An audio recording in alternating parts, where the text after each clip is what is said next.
सबसे ज्यादा जुल्म करता है तो मोदी करता है।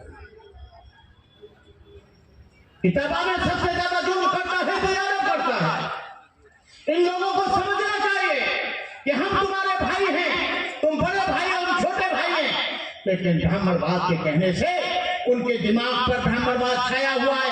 उनको ब्राह्मणवाद से ऊपर निकल कर आना पड़ेगा। नरेंद्र सिंह यादव जीवन भर चिल्लाते रहे, लेकिन एक यादव ने उनकी बात नहीं मानी। रामस्वरूप वर्मा कुर्मी थे, चिल्लाते रहे, उनके लोगों ने एक बात नहीं मानी।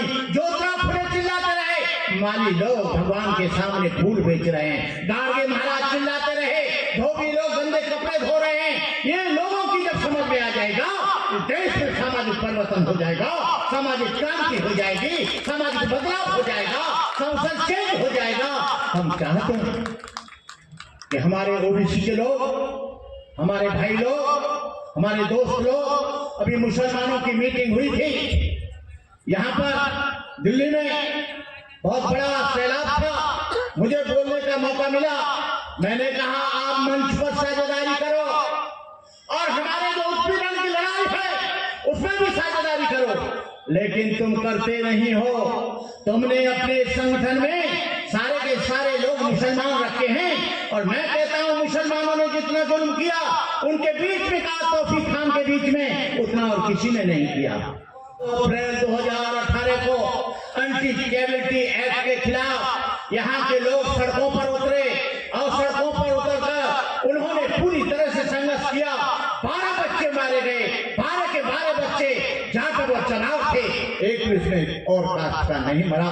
क्या वो लड़ाई जो एंटी कैविटी एक्ट था क्या केवल चमारों के लिए बना था? एंटी कैविटी एक्ट वो सारे शेड्यूल कास्ट के लिए था, बैकवर्ड के लिए था, उनको भी आना चाहिए था, लेकिन वो आते नहीं है। मनीषा के साथ बलात्कार हुआ, मनीषा के आंदोलन को तेज किया, लेकिन एक भी आदमी नहीं आया। हम चाहते हैं, लेकिन किया क्या जाए, 1 मिनट बोलकर मैं खत्म कर रहा हूं। बैकवर्ड का दिमाग कितना खराब है। बहन मायावती ने 16 जिले बहुजन समाज के महापुरुषों के नाम पर बनाए। उन 16 जिलों को खत्म करने वाला कौन थे? मुलायम सिंह की पार्टी, समाजवादी पार्टी। आरक्षण को बिल को फाड़ने वाला कौन था? समाजवादी पार्टी। तुम्हारी हिस्सेदारी को खत्म करने वाला कौन था? जो आपको आरक्षण मिला था ठेकेदारी में, समाजवादी पार्टी। सबसे ज्यादा सस्पेंड करने वाले कौन थे? जो जाटक समाज शेड्यूल कास्ट के लोगों को सस्पेंड किया गया, वो समाजवादी पार्टी। और ये समाजवादी पार्टी के लोग, कुछ लोग कल आएंगे, कुछ लोग परसों आएंगे, आपके यहाँ बहुत सलीके से, बहुत लच्छेदार भाषा में तकरीर देंगे, कसीदे पढ़ेंगे, लेकिन वो जब आए तो उनको जरूर पूछना कि आप जिस पार्टी से इलेक्शन लड़ने जा रहे हो, उस पार्टी ने हमारा आरक्षण का बिल क्यों फाड़ा? महापुरुषों के नाम पर, वो किसी और के नाम पर नहीं थे। बुद्ध बैकवर्ड थे, साहूजी महाराज बैकवर्ड थे, ज्योतिराव फुले बैकवर्ड थे। उन महापुरुषों को तुम पसंद नहीं करते? ये रामास्वामी नायकर को यदि पाल लोग पढ़ लें, ज्योतिराव फुले को यदि माली लोग पढ़ लें, यादव लोग यदि ललन सिंह यादव को पढ़ लें, और कुर्मी लोग रामस्वरूप यादव को पढ़ लें, इस देश में सामाजिक परिवर्तन कोई रोक नहीं सकता।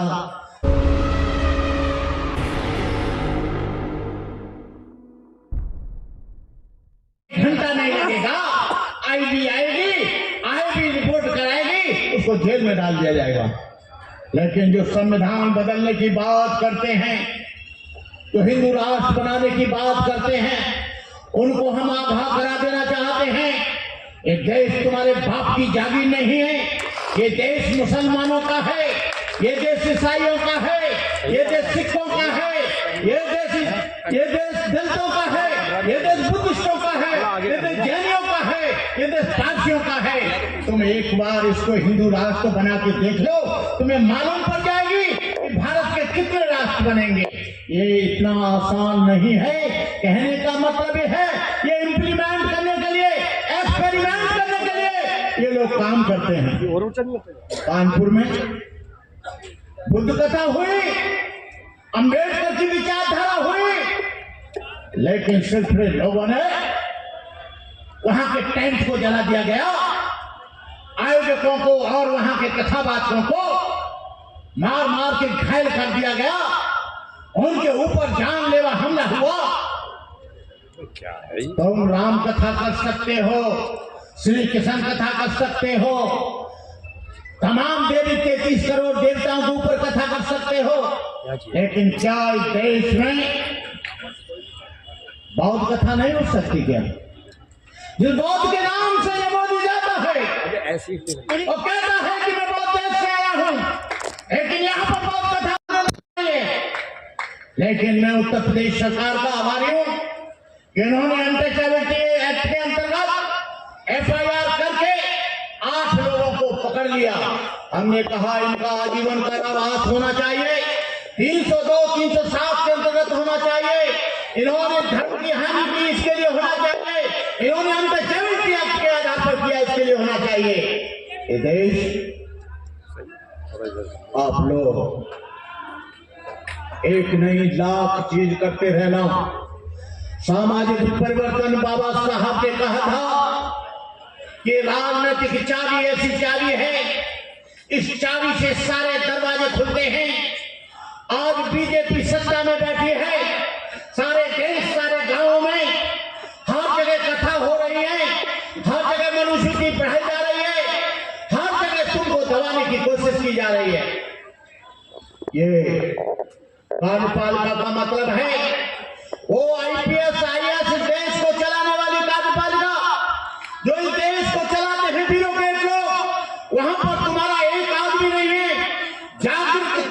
जागरूक जो लोग हैं, चाहे वो क्लर्क है, उन सबको हटा दिया गया है, इंजीनियर हटा दिया गया है, डॉक्टर हटा दिया गया है। ये लोग बड़ी चालाकी से आप लोग जो आज इस मुकाम पर पहुंचे हो, जो आज आप ऐसी कुर्सी लगाकर अच्छा टेंट लगाकर बैठे हो, इसका मेन कारण है बाबा साहब डॉक्टर अम्बेडकर ने आपको शिक्षा का अधिकार दिया। शिक्षा का अधिकार नहीं होता, अतरवीर इंजीनियर नहीं होता और भगोलिया इंजीनियर नहीं होता। तुम लोग ये साफ कपड़े पहनकर नहीं आते। बाबा साहब डॉक्टर अम्बेडकर ने पहनने का अधिकार दिया तो आपको नौकरी मिली। नौकरी मिली तो आपकी जेब में 4 पैसे आए। 4 पैसे आए, आपने कार खरीदी, अपनी बीवी के लिए नेकलेस खरीदा, अच्छा बैग खरीदा, लिबर्टी के जूते खरीदे, LCD का टीवी खरीदा और मारुति गाड़ियों के अंबाल लग गए। आज आपकी शिक्षा को खत्म किया जा रहा है, क्योंकि शिक्षा में क्रांति होती है, शिक्षा में कोई क्रांति नहीं होती है। जो रिवोल्यूशन है वो एजुकेशन में है। आपके बच्चों के जो एडमिशन 0 पे होते थे, सारी फीस गवर्नमेंट देती थी, ऊपर से वजीफा देती थी, आज वो आपका सारे देश में बंद कर दिया गया है। आपके बच्चों के एडमिशन नहीं हो पा रहे, आपके बच्चे अब डॉक्टर इंजीनियर नहीं बन पाएंगे। कहां से लाओगे 20 लाख, कहां से लाओगे 50 लाख? आपका रास्ता जाम हो जाएगा। उन्होंने बड़ा अच्छा चीज निकाली है, ये शिक्षा और रोजगार। रोजगार के लिए प्राइवेटाइजेशन हो रहा है, रेल का प्राइवेटाइजेशन हो रहा है, निजीकरण, तेल का हो रहा है, भेल का हो रहा है, जेल का हो रहा है, शिक्षा का हो रहा है। कोई चीज यहाँ बची नहीं। नौकरी कहाँ करोगे? नौकरी नहीं करोगे तो बेरोजगार हो जाओगे, बेरोजगार हो जाओगे, अशिक्षित हो जाओगे, तो आपका कल्याण कहां से होगा? बाबा साहब ने एक बार कहा था, जब मनुस्मृति को उन्होंने पढ़ा और बाबा साहब ने मनुस्मृति को बीच चौराहे पर चलाया, बाबा साहब ने कहा दुनिया में मुदोलिया 3 बल बहुत बड़े बल होते हैं, बुद्धि बल, बाहुबल, धनबल। 3 बल के अलावा कोई नहीं चल सकता। बुद्धि बल का मतलब है एजुकेशन, बाहुबल का मतलब है मसल्स पावर और धन का मतलब है money. Money is more important, money is better of life, money is necessary for life. बिना पैसे के टेंट नहीं लगेगा, बिना पैसे के माइक नहीं आएगा, बिना पैसे के मंच नहीं लगेगा, बिना पैसे के ट्रेन में बैठकर यहाँ नहीं आओगे। जब तुम्हारा मनी खत्म हो जाएगा, रोजगार खत्म हो जाएगा, शिक्षा खत्म हो जाएगी, आप क्या करेंगे? मैं देखता हूं एक कौम है महाराष्ट्र में महर, उत्तर प्रदेश में चमार, चाहे वो जाटव हो, अहरवार हो, कुरील हो, दुसिया हो, बैरवा हो, वो लोग जागृत हो रहे हैं। लेकिन मनुवाद की लिहाज को, ब्राह्मणवाद की लिहाज को ये बैकवर्ड हो रहा है। जब से देश स्वतंत्र हुआ, आप देखना सबसे ज्यादा, जबकि वो हमारे भाई हैं, सबसे ज्यादा अनटचेबिलिटी, सबसे ज्यादा भेदभाव, सबसे ज्यादा डिस्क्रिमिनेशन वो लोग करते हैं। क्योंकि उन्होंने डॉक्टर अम्बेडकर को नहीं पढ़ा, ज्योतिराव फुले को नहीं पढ़ा, उन्होंने किसी और को नहीं पढ़ा। मैं ये नहीं कहता हूं कि बैकवर्ड के लोग काम नहीं कर रहे हैं, कुछ लोग हैं और उनको जाकर उन लोगों को समझाना चाहिए। आज हमारे बैकवर्ड समाज से भी बहुत भी चुभन रहे हैं। जैसे डॉक्टर चंद्रकीर्ति जी हैं, उन पर मैं कोई उंगली नहीं उठा सकता। उनकी सच्चाई में, उनकी आस्था में वो लोधे कम्युनिटी से हैं। लेकिन सबसे ज्यादा अलीगढ़ में और बुलंदशहर में सबसे ज्यादा जुल्म करता है तो लोधे करता है। किताबा में सबसे ज्यादा जुल्म करता है तो यादव करता है। इन लोगों को समझना चाहिए कि हम तुम्हारे भाई हैं, तुम बड़े भाई और हम छोटे भाई हैं। लेकिन ब्राह्मणवाद के कहने से उनके दिमाग पर ब्राह्मणवाद छाया हुआ है, उनको ब्राह्मणवाद से ऊपर निकल कर आना पड़ेगा। ललन सिंह यादव जीवन भर चिल्लाते रहे, लेकिन एक यादव ने उनकी बात नहीं मानी। रामचंद्र वर्मा कुर्मी थे, चिल्लाते रहे, उनके लोगों ने एक बात नहीं मानी। ज्योतिराव फुले चिल्लाते रहे, माली लोग भगवान के सामने फूल बेच रहे हैं। गाड़गे महाराज चिल्लाते रहे, धोबी लोग गंदे कपड़े धो रहे हैं। ये लोगों की जब समझ में आ जाएगा, देश में सामाजिक परिवर्तन हो जाएगा, सामाजिक क्रांति हो जाएगी, सामाजिक बदलाव हो जाएगा, संसद चेंज हो जाएगा। हम चाहते हैं कि हमारे ओबीसी के लोग, हमारे भाई लोग, हमारे दोस्त लोग, अभी मुसलमानों की मीटिंग हुई थी यहाँ पर दिल्ली में, बहुत बड़ा सैलाब था। मुझे बोलने का मौका मिला, मैंने कहा आप मंच पर साझेदारी करो और हमारे जो उत्पीड़न की लड़ाई है उसमें भी साझेदारी करो। लेकिन तुम करते नहीं हो। तुमने अपने संगठन में सारे के सारे लोग मुसलमान रखे हैं और मैं कहता हूं मुसलमानों ने जितना जुल्म किया उनके बीच में कहा, तौफीक खान के बीच में, उतना और किसी ने नहीं किया। मैंने कहा 2 अप्रैल 2018 को एंटी कैविटी एक्ट के खिलाफ यहाँ के लोग सड़कों पर उतरे और सड़कों पर उतरकर उन्होंने पूरी तरह से संघर्ष किया। 12 बच्चे मारे गए, 12 के 12 बच्चे जाटव और चनाव थे, एक भी इसमें और कास्ट का नहीं मरा। क्या वो लड़ाई जो अनटचेबिलिटी एक्ट था, क्या केवल चमारों के लिए बना था? अनटचेबिलिटी एक्ट वो सारे शेड्यूल कास्ट के लिए था, बैकवर्ड के लिए था, उनको भी आना चाहिए था, लेकिन वो आते नहीं है। मनीषा के साथ बलात्कार हुआ, मनीषा के आंदोलन को तेज किया, लेकिन एक भी आदमी नहीं आया। हम चाहते हैं, लेकिन किया क्या जाए? 1 मिनट बोलकर मैं खत्म कर रहा हूं। बैकवर्ड का दिमाग कितना खराब है। बहन मायावती ने 16 जिले बहुजन समाज के महापुरुषों के नाम पर बनाए। उन 16 जिलों को खत्म करने वाला कौन थे? मुलायम सिंह की पार्टी, समाजवादी पार्टी। आरक्षण को बिल को फाड़ने वाला कौन था? समाजवादी पार्टी। तुम्हारी हिस्सेदारी को खत्म करने वाला कौन था? जो आपको आरक्षण मिला था ठेकेदारी में, समाजवादी पार्टी। सबसे ज्यादा सस्पेंड करने वाले कौन थे? जो जाटव समाज शेड्यूल कास्ट के लोगों को सस्पेंड किया गया, वो समाजवादी पार्टी। और ये समाजवादी पार्टी के लोग, कुछ लोग कल आएंगे, कुछ लोग परसों आएंगे, आपके यहाँ बहुत सलीके से, बहुत लच्छेदार भाषा में तकरीर देंगे, कसीदे पढ़ेंगे, लेकिन वो जब आए तो उनको जरूर पूछना कि आप जिस पार्टी से इलेक्शन लड़ने जा रहे हो, उस पार्टी ने हमारा आरक्षण का बिल क्यों फाड़ा?